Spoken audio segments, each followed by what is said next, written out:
नमस्ते। अग्निपथ स्कीम पर ये वीडियो का तीसरा भाग है। जैसा कि हमने कल के वीडियो में देखा था, कई इस्लामिक संगठन इस अग्निपथ स्कीम का समर्थन कर रहे हैं और विशेष रूप से AMU अलीगढ़ मुस्लिम यूनिवर्सिटी जैसे संस्थान भी इस योजना का समर्थन कर रहे हैं। अगर आपको याद होगा तो आज से लगभग 4 वर्ष पहले पूरे देश में बवाल मच गया था जब लोगों को यह पता चला कि अलीगढ़ मुस्लिम यूनिवर्सिटी में जिन्ना, मोहम्मद अली जिन्ना का पोर्ट्रेट लगा हुआ है।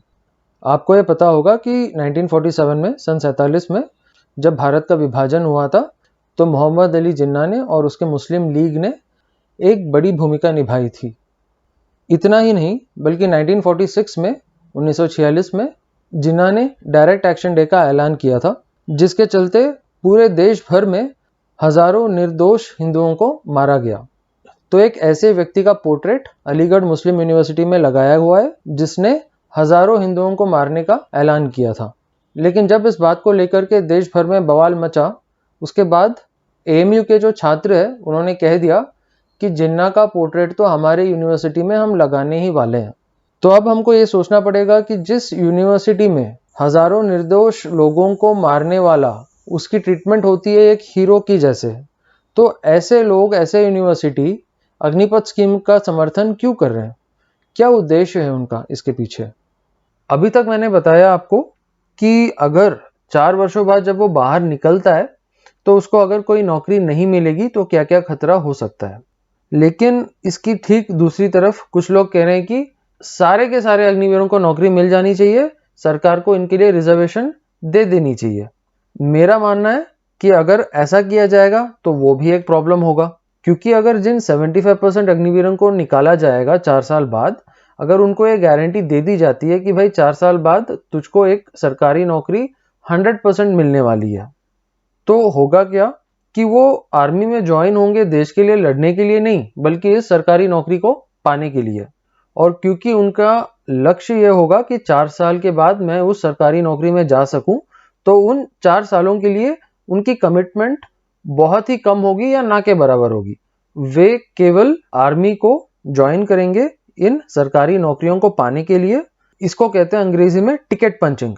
कहने के लिए वो सारी ट्रेनिंग लेंगे, सारा काम करेंगे, लेकिन उनका असली मकसद होगा 4 साल बाद उस सरकारी नौकरी को पाना जो उनके लिए रिजर्व्ड है। ये बिल्कुल उसी तरह है जैसे कई बार स्कूल्स में या हाई स्कूल्स में हम देखते हैं कि जो छात्र होते हैं, स्टूडेंट्स होते हैं, वो NCC ज्वाइन करते हैं या स्पोर्ट्स ज्वाइन करते हैं क्योंकि उनको लगता है कि जब 12वीं के बाद उनको मेडिकल या इंजीनियरिंग करनी पड़ेगी तब उनको सीट मिलने में काफी आसानी होगी, क्योंकि NCC का अपना कोटा होता है, स्पोर्ट्स का एक अपना अलग से कोटा होता है। तो वो स्पोर्ट्स इसीलिए ज्वाइन नहीं करते या NCC इसीलिए ज्वाइन नहीं करते क्योंकि उनको उस चीज में रुचि है, बल्कि वो इसीलिए ज्वाइन करते हैं क्योंकि 4 साल बाद, 5 साल बाद, 6 साल बाद जो प्रोफेशनल डिग्री कोर्स वो करना चाहते हैं उसमें उनके लिए रिजर्वेशन होगी। तो यहाँ पर हम देख सकते हैं कि अगर इन अग्निवीरों को हम 4 साल के बाद नौकरी नहीं देंगे तब भी दिक्कतें होंगी, और अगर हम सभी के सभी 75% अग्निवीरों को नौकरी यहाँ दे देंगे तब भी प्रॉब्लम होगी। तो इस स्कीम में जहां पर इतने सारे प्रश्न हैं, इतने सारे पोटेंशियल प्रॉब्लम्स हैं, तो ये प्रश्न पूछना बनता है कि सरकार इस स्कीम को लागू कर क्यों रही है? इस स्कीम को लागू करने के पीछे सरकार का उद्देश्य क्या है? तो सबसे पहले मैं ये बता दूं कि जो सरकार ने कारण दिए हैं इस स्कीम को लागू करने के लिए, कि जो उन्होंने कहा कि पेंशन पर बहुत सारा पैसा हमारा खर्च हो जाता है, जिसकी वजह से नए हथियार खरीदने के लिए हमारे पास पर्याप्त धन नहीं बचता। पिछले कुछ वर्षों में इस सरकार ने एक दावा किया था कि हम इस देश की इकोनॉमी को $5 ट्रिलियन इकोनॉमी बनाने वाले हैं। तो आज हमारी इकोनॉमी है कुछ $3 ट्रिलियन के आसपास, तो लगभग ये डबल होने वाली है आने वाले कुछ वर्षों में, अगर आप बीजेपी की बात माने तो मेरा ये कहना है कि अगर हमारी इकोनॉमी $5 ट्रिलियन की होने वाली है, मतलब लगभग वो दुगनी होने वाली है, तो हमारी आर्मी का जो बजट है वो भी दुगना होने वाला है। तो आप इतना क्यों परेशान हो रहे हो? क्या आपकी परेशानी का कारण ये है कि आपको पता है कि ये $5 ट्रिलियन का जो इकोनॉमी आपने बताया है वो एक जुमला है? अगर ये जुमला है तब तो बात समझ में आती है। यहाँ पर मुझको ऐसा लग रहा है कि बीजेपी खुद अपना जो दावा है $5 ट्रिलियन इकोनॉमी का, वो खुद उस पर भरोसा नहीं करती और इसीलिए उनको कॉस्ट कटिंग के लिए ये सारे काम करने पड़ रहे हैं। इस स्कीम को लागू करने के लिए सरकार ने एक और तर्क भी दिया है। उन्होंने कहा कि जो हमारी आर्म्ड फोर्सेस या खास करके हमारी जो आर्मी है उसकी एज प्रोफाइल है लगभग 32 के आसपास और ये होना चाहिए 25-26 के आसपास। इसका मतलब ये है कि आप हमारे फौज में काम करने वाले सभी सैनिकों की जो उम्र है उसकी अगर आप एवरेज वैल्यू निकालोगे तो वो बनता है 32 के आसपास। सो 32 इज द एवरेज एज। और इनका कहना है कि इसको 25 या 26 तक लेकर आना है, जिसकी वजह से हमें कई सारे नौजवान सैनिकों को भर्ती करना चाहिए, क्योंकि जो जवान सैनिक है वो ज्यादा अच्छी तरीके से लड़ सकता है, ऐसा सरकार का कहना है। लेकिन जो मैंने आपको सारी बातें समझाई, उन सारी चीजों को समझने के बाद ये संदेह होने लगा है कि भाई ये अग्निवीर लड़ेंगे भी या नहीं। क्या पता वो लड़ने से भी मना कर दे, हो सकता है उनको ऑर्डर मिले वो ऑर्डर को फॉलो करने से भी मना कर देंगे, क्योंकि जो इनकी ट्रेनिंग है जो पहले 9 महीने की हुआ करती थी फौज में, अब उसको घटा करके इन अग्निवीरों के लिए सिर्फ 6 महीने की ट्रेनिंग कर दी है। और जब ये यूनिट में जाएंगे उसके बाद भी उनको काफी सारी ट्रेनिंग करनी पड़ेगी। और जब समय आएगा कि वो एक अच्छे सोल्जर बन सकते हैं, तब तक 4 साल खत्म हो गए होंगे और उनको बाहर निकलने का समय आ जाएगा। तो यहाँ पर प्रश्न उठ रहा है कि ये लड़ेंगे भी या नहीं, और अगर वे लड़ेंगे भी तो वो कितने ज्यादा प्रभावी होंगे, माने कितने ज्यादा वो इफेक्टिव होंगे। जो मैं कुछ समय पहले आपको कह रहा था, कॉम्बैट इफेक्टिवनेस। देखिए सारी बातें एक हिसाब से सेकेंडरी हो जाती है। सबसे ज्यादा इंपॉर्टेंट जो हमको फोकस करना चाहिए वो है कॉम्बैट इफेक्टिवनेस पर। क्या हमारे जवानों की लड़ने की क्षमता और उनकी प्रभावशीलता में कोई नेगेटिव असर हमको देखने को मिलेगा। और अगर हमारी कॉम्बैट इफेक्टिवनेस कम हो जाती है तो ये देश के लिए एक बहुत ही बड़ा खतरा है। तो हमको यहाँ पर ये सोचना चाहिए कि ऐसे स्कीम को लाने की जरूरत ही क्या थी जहाँ पे इतने सारे प्रॉब्लम्स हो। सरकार एक तरफ तो कह रही है पैसों की कमी है और इसीलिए पेंशन्स पर हमें पैसा बचाना चाहिए, और दूसरी ओर मोदी सरकार 2018 या 2019 में जो कॉरपोरेट टैक्स वेवर होता है, तो क्या आप अंदाजा लगा सकते हो कि सिर्फ एक साल में मोदी सरकार ने कॉरपोरेट टैक्स वेवर के तहत कितना ज्यादा टैक्स उन्होंने फोरगो कर दिया है। वो फिगर है 1,45,000 करोड़ का, 1,45,000 करोड़। तो यहाँ पर मोदी सरकार एक साल में 1,45,000 करोड़ मतलब लगभग 1.5 लाख करोड़ का टैक्स माफ कर देती है। अगर सरकार ये टैक्स माफ नहीं करती तो देश के पास, देश की सरकार के पास और 1.5 लाख करोड़ एक्स्ट्रा अतिरिक्त होते। लेकिन वहां पर इनको कभी कोई प्रॉब्लम नजर नहीं आई कि कॉर्पोरेट सेक्टर की टैक्स को माफ करना है, तब तो उनको कोई प्रॉब्लम ही नहीं है। लेकिन जब बात आती है हमारे सैनिकों को पेंशन देने की, तब उनको बहुत ज्यादा दिक्कत होती है।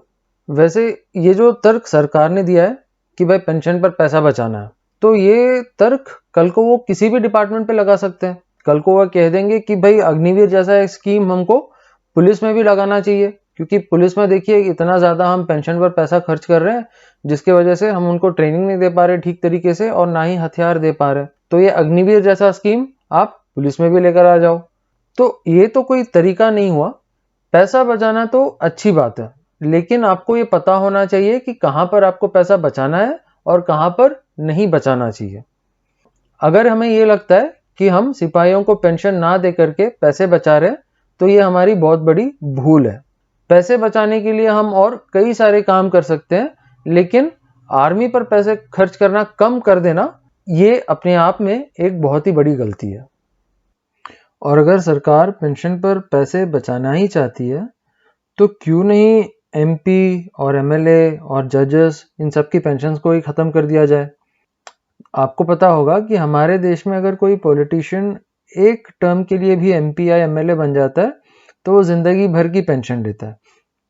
मेरा ऐसा मानना है और मुझको ऐसा लगता है कि आप मेरी बातों से अग्री करोगे कि एक सिपाही का पेंशन ज्यादा जरूरी है वर्सेस एक एमपी या एमएलए या जज की पेंशन। तो सबसे पहले हमको ये देखना पड़ेगा कि हमको अगर पैसे बचाने हैं तो एमपी, एमएलए, जज, इनको मिलने वाली पेंशन को सबसे पहले खत्म करना चाहिए और उनको जो एक्स्ट्रा फैसिलिटीज मिलती हैं वो भी कम कर देना चाहिए या बंद कर देना चाहिए। तो जैसा कि आप समझ रहे होंगे कि इस पूरे स्कीम में इतने सारे प्रॉब्लम्स हैं, तो जरूरत ही क्या थी इस स्कीम को लागू करने की। और अगर सरकार इस स्कीम को लागू करना ही चाहती थी तो क्यों नहीं उन्होंने सबसे पहले एक पायलट प्रोजेक्ट इसको बनाया और इस प्रोजेक्ट को वो स्टडी करते आने वाले 4, 5, 8, 10 वर्षों में, और उसके रिजल्ट्स को देखने के बाद उसको पूरी तरीके से सिस्टम पर इंप्लीमेंट कर देते। लेकिन सरकार ने ऐसा नहीं किया। बिना इसको टेस्ट किए उन्होंने डायरेक्ट इसको इंप्लीमेंट कर दिया। क्यों? क्या कारण है? अगर वो पायलट प्रोजेक्ट कर देते तो इस स्कीम की जो सारी खामियां हैं, इसकी जो ड्रॉबैक्स है, वो सारी की सारी समझ में आ जाती। तो क्या इसीलिए सरकार ने पायलट प्रोजेक्ट नहीं किया और इसको डायरेक्टली इंप्लीमेंट कर दिया, ताकि इसकी जो खामियां हैं अगर उस पर चर्चाएं होंगी तो फिर ये स्कीम कभी लागू होगा ही नहीं। तो क्या इस स्कीम को लागू करने के लिए सरकार ने पायलट स्कीम को ही बाईपास कर दिया?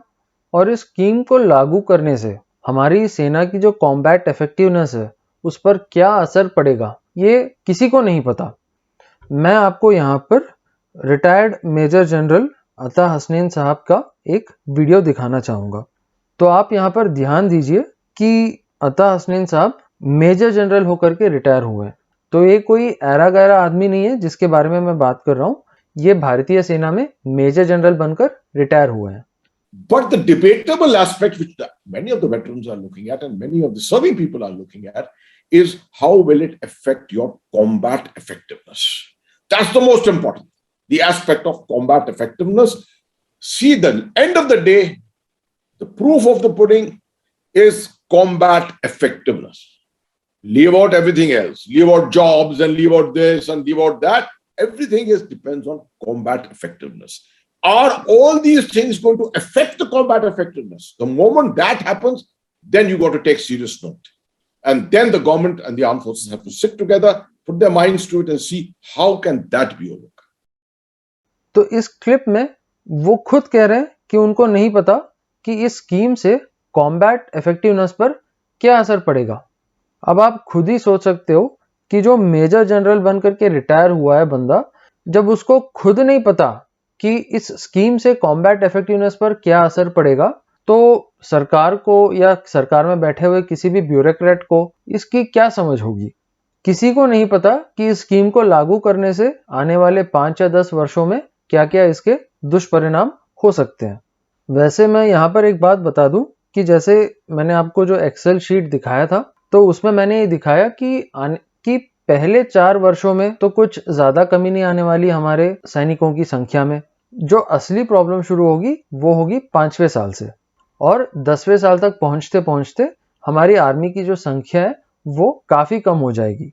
तो इस स्कीम के जो दुष्परिणाम है वो सामने आने में भी काफी समय लग जाएगा। तो सरकार के पास काफी समय है झूठ बोलने का कि भाई देखो हमने स्कीम लगाया तो कुछ गलत नहीं हुआ, सब कुछ बढ़िया चल रहा है, सब कुछ मस्त चल रहा है, कोई प्रॉब्लम नहीं है, आप खामखा परेशान हो रहे थे। लेकिन इसकी जो असली प्रॉब्लम्स है वो शुरू होंगी 5 साल के बाद, और उससे भी ज्यादा शुरू होंगी 10वें साल के बाद। 4 साल बाद जब अग्निवीर सेना से निकलेंगे तो 2 पॉसिबिलिटीज, 2 संभावनाएं हो सकती हैं। एक कि वो बहुत ही ज्यादा अच्छा ट्रेंड है, या 2 उनकी ट्रेनिंग बिल्कुल भी अच्छी नहीं हुई थी क्योंकि उनके पास समय ही ज्यादा नहीं था और उनके सीनियर्स को उन पर बहुत ज्यादा समय खर्च करना प्रोडक्टिव नहीं लगा।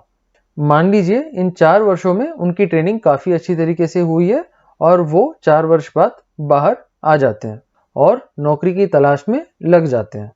तो इनको जो नई नौकरी मिलेगी वो तो इनके स्किल्स के बेसिस पर ही मिलेगी। जैसे मान लीजिए कोई कंप्यूटर रिपेयर करने वाला बंदा है, वो अगर किसी एक दुकान में नौकरी छोड़ देता है तो वो जाकर के अगली नौकरी कहाँ पर ढूंढेगा? तो जो और भी दुकान है कंप्यूटर्स की वहां पर जाकर के वो ढूंढेगा कि भाई मेरे पास ये स्किल है और मुझको ये नौकरी चाहिए। तो ये बेसिक कॉमन सेंस की बात है कि जिसके पास जो स्किल है उसी को वो इस्तेमाल करके अगली नौकरी ढूंढता है। तो इन अग्निवीरों के पास अगर ये बहुत अच्छी तरीके से ट्रेंड है, इनके पास ट्रेनिंग होगी लड़ने की, बंदूकों को चलाने की इत्यादि।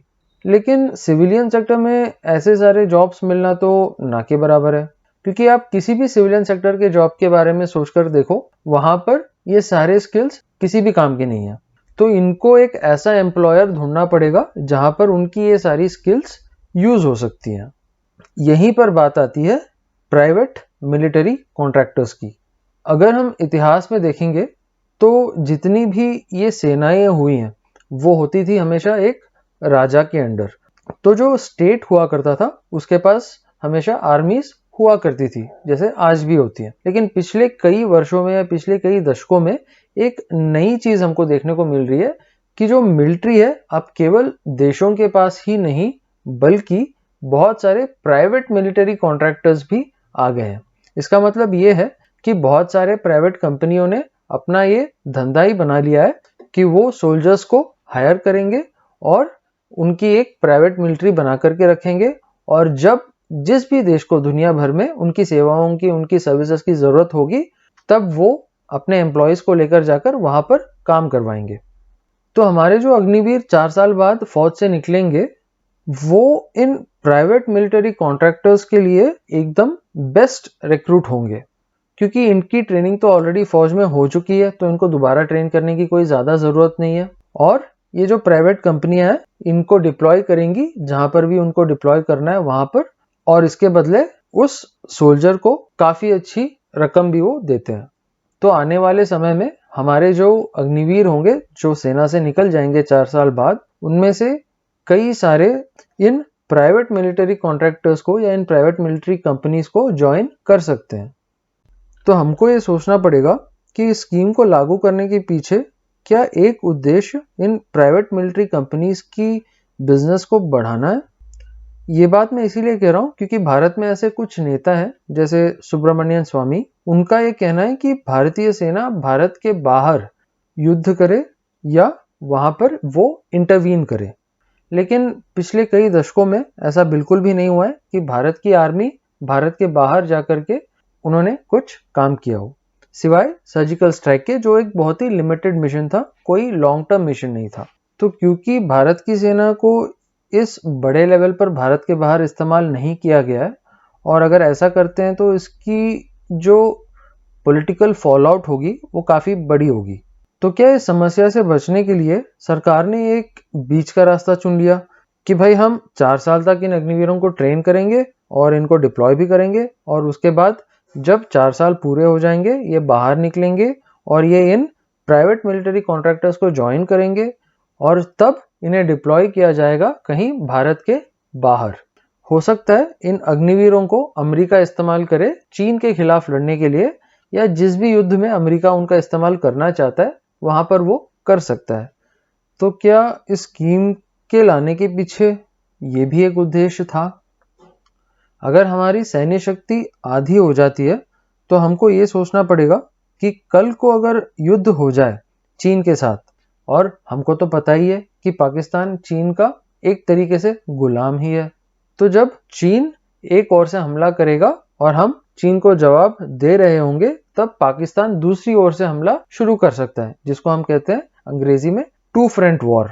सो 2 अलग अलग फ्रंट्स पर युद्ध हो सकता है।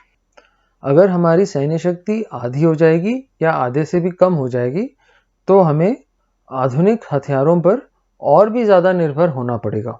लेकिन जैसा कि हम सब जानते हैं इन एडवांस्ड वेपन्स की मैन्युफैक्चरिंग हम हमारे देश में करते ही नहीं है। हम सारे के सारे एडवांस वेपन्स विदेश से ही आयात करते हैं, माने फॉरेन से हम उसको इंपोर्ट करते हैं।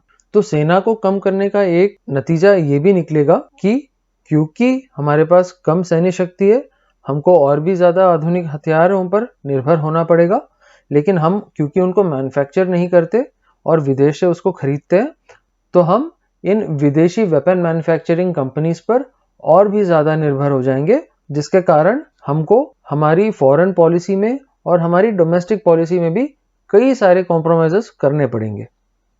तो यहाँ पर हम देख सकते हैं कि इस अग्निपथ स्कीम का एक दुष्परिणाम ये भी हो रहा है कि हम विदेशी कंपनियों पर और भी ज्यादा निर्भर हो रहे हैं। तो हमको ये सोचना पड़ेगा कि क्या ये स्कीम को इसीलिए लागू किया जा रहा है कि हम विदेशी वेपन मैन्युफैक्चरिंग कंपनीज पर और भी ज्यादा निर्भर हो जाए और हमारी ऑटोनॉमी जो है वो और भी कम हो जाए। अंत में मैं सिर्फ 2 ही बातों को दोहराना चाहूंगा। एक, कि हमको हमेशा याद रखना चाहिए कि देश की जो सुरक्षा है या जिसको हम नेशनल सिक्योरिटी कहते हैं वो कभी भी चीप नहीं होती। हमको अगर पैसा बचाना हो तो हम और कहीं पर बचा सकते हैं, लेकिन इस विषय पे नेशनल सिक्योरिटी की बात जहाँ पर आती है, यहाँ पर हमको कंजूसी बिल्कुल भी नहीं करनी चाहिए, क्योंकि यहाँ पर हम अगर कंजूसी कर भी देते हैं और पैसे बचा भी देते हैं, तो उसके बदले हमको 10 गुना, 50 गुना या 100 गुना ज़्यादा कीमत हमको चुकानी पड़ेगी। तो पैसे बचाने के लिए सेना पर खर्चा कम करना ये एकदम बेवकूफ़ों का काम है। ज़रूरत है हमको कि सेना पर खर्चा हम और भी बढ़ाएं, ना कि कम करें। भारतीय नौसेना या इंडियन नेवी के एक वेटरन है, उनका नाम है KP संजीव कुमार। तो इस विषय पर संजीव जी ने एक बहुत अच्छी बात कही है जो मैं आप लोगों से शेयर करना चाहता हूँ। उन्होंने कहा है कि if you think pension is expensive, try defeat. तो इसका अर्थ ये है कि अगर आपको लगता है कि भाई इन सभी सैनिकों की पेंशन देना वो बहुत ही ज़्यादा महंगा हो रहा है, तो फिर आप ना एक काम करो, युद्ध में हारने के लिए तैयार हो जाओ। और जब आप युद्ध में हार जाओगे तो आप जो कीमत चुकाओगे, जैसा मैंने कहा, वो 10 गुना, 20 गुना, 50 गुना या 100 गुना होगी। तो इसीलिए आर्म्ड फोर्सेस पर पैसा खर्च करने में हमें कभी भी कंजूसी नहीं करनी चाहिए। तो ऐसी परिस्थिति में अगर हमारी सैन्य शक्ति कम हो जाए तो हमको काफ़ी ज़्यादा नुकसान का सामना करना पड़ेगा। तो अंत में मैं यहाँ पर इन मुख्य पॉइंट्स को समराइज करना चाहूँगा। हमने देखा कि 6 महीने की ट्रेनिंग काफ़ी कम है, और 6 महीने की ट्रेनिंग के बाद वो अच्छे जवान या अच्छे सिपाही नहीं बन पाएंगे, उनको और भी ट्रेनिंग करनी पड़ेगी। और खास करके नेवी और एयरफोर्स में तो ट्रेनिंग 3 से लेकर के 5 वर्ष, कभी कभी 6 वर्षों तक भी चलती है। तो 6 महीने की ट्रेनिंग का समय बिल्कुल भी पर्याप्त नहीं होगा। इन अग्निवीरों की कमिटमेंट लेवल कितनी होगी, इस पर प्रश्न चिन्ह है। क्या ये आपस में मिलजुल कर काम कर पाएंगे या एक दूसरे को कंपटीशन की तरह देखेंगे? अगर आप इनकी ट्रेनिंग ठीक से नहीं करते हो तब प्रॉब्लम्स है। अगर आप इनकी ट्रेनिंग बहुत अच्छी तरीके से कर देते हो और 4 साल बाद वो निकल जाते हैं, तब भी प्रॉब्लम है। 4 साल बाद जब सेना से इनको वापस भेज दिया जाएगा, तब अगर इनको हम नौकरी नहीं देंगे तब भी प्रॉब्लम है। और अगर हम 100% नौकरियां देंगे तब भी प्रॉब्लम है। तो आप देख सकते हैं कि इस स्कीम में या इस योजना में काफ़ी सारी समस्याएं हैं। तो मेरा मानना है कि इस स्कीम को रद्द कर देना चाहिए, और इस स्कीम के चालू होने से पहले जैसे हमारे सोल्जर्स को आर्मी में लिया जा रहा था, जो भी प्रोसीजर था, उसी प्रोसीजर को दोबारा हमें शुरू कर देना चाहिए। अगर आपका भी यही मानना है तो मैं आपसे कहूँगा कि प्राइम मिनिस्टर और डिफेंस मिनिस्टर, माने जो हमारे प्रधानमंत्री है और रक्षा मंत्री है, दोनों को आप ट्वीट करिए और हैशटैग आप लगाइएगा, हैशटैग स्क्रैप अग्निपथ। रही बात दूसरी समस्याओं की कि हमारी सेना को मॉडर्नाइज करने के लिए हमारे पास पर्याप्त धन नहीं है, तो उसका समाधान यही है कि हमको हमारे देश की अर्थव्यवस्था को सुधारना चाहिए। हमें वेल्थ टैक्स और धन वापसी कानून जैसे कानूनों की मांग करनी चाहिए। और रही बात हमारे देश में विज्ञान की शिक्षा को बेहतर बनाने की, माने साइंस की एजुकेशन को इम्प्रूव करने की जहाँ तक बात है, तो हमें right to recall district education officer कानून की मांग करनी चाहिए। इन कानूनों के बारे में अधिक जानकारी पाने के लिए आप राहुल मेहता जी के फेसबुक प्रोफाइल को फॉलो कर सकते हैं, जिसका लिंक आप अभी स्क्रीन पर देख रहे हो। Rahul ji right to recall party के संस्थापक हैं या फाउंडर है। वीडियो का तीसरा भाग यहीं पर समाप्त होता है। धन्यवाद।